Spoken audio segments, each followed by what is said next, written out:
Now, it was the Helen Suzman Foundation that had launched an urgent application seeking to review and set aside the decision. Let's speak now to the organization's legal researcher, Chris Fisher. Chris, good afternoon. Thank you very much for your time and patience this afternoon. First up, have you heard the news that the lawyers of the former president have decided to appeal the High Court's ruling? And if so, what's your initial reaction to that? Yes, the news is coming in thick and fast, but we have heard of the appeal, and our initial reaction is that it is the rational expectation, because Mr. Zuma is highly likely to disagree with the order, and as you pointed out earlier on, the effect of the appeal would be to suspend the effect of the original order. So it's not an unexpected decision to make in the course of litigation such as this. And you, of course, as the Helen Suzman Foundation, you were quite pleased with the High Court's judgment. Well, I think it's important to register that it's very difficult to be pleased in any sense about a judgment like this, because we must remember the context in which it's been given. The judgment comes in a long saga of Mr. Zuma's relationship between the State Capture Commission and the Constitutional Court being characterized by really a concerted effort to disobey the rule of law embodied by those two institutions.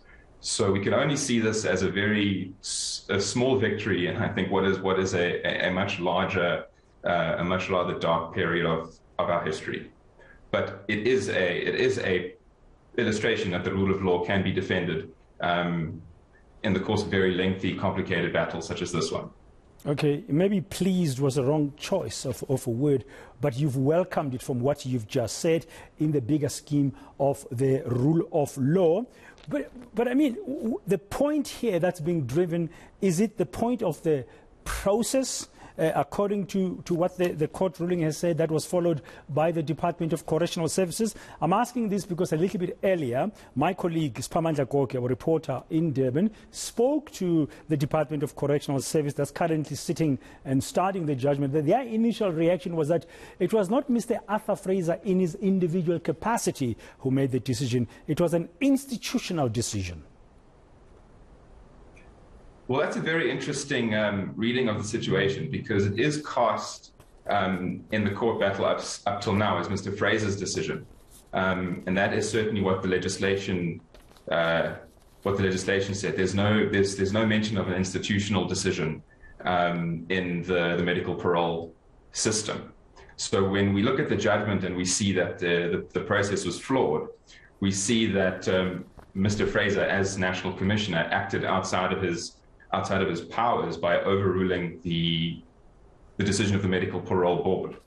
The Medical Parole Board, recall, is designed to be an independent voice in giving medical information to the National Commissioner in respect of a medical parole application.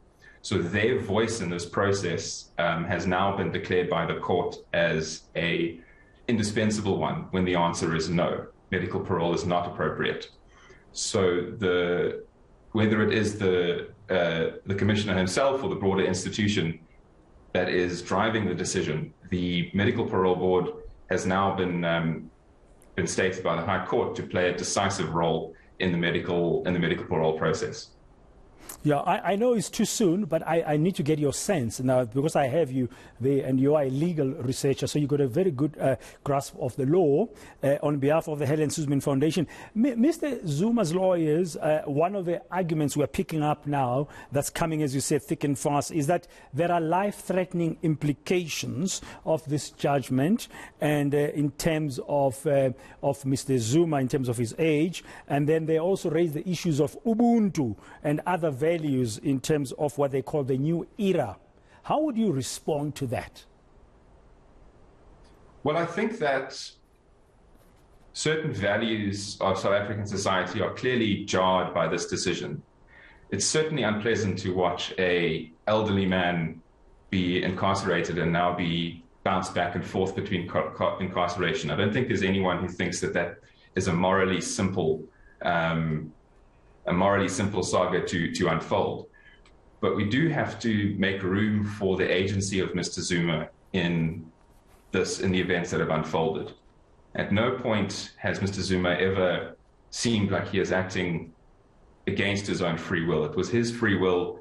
It was his concerted action that left him in contempt of the Constitutional Court's order. It was his concerted action that kept him away from the State Capture Commission. So even within values like Ubuntu and just general concern for human welfare, we can't discount the fact that Mr. Zuma's agency has been exercised fully in this process, and he's been the author of his own fate. I think that's quite clear to see from how the saga has played out. Okay, thank you very much for your views. Chris Fisher, legal researcher at the Helen Suzman Foundation.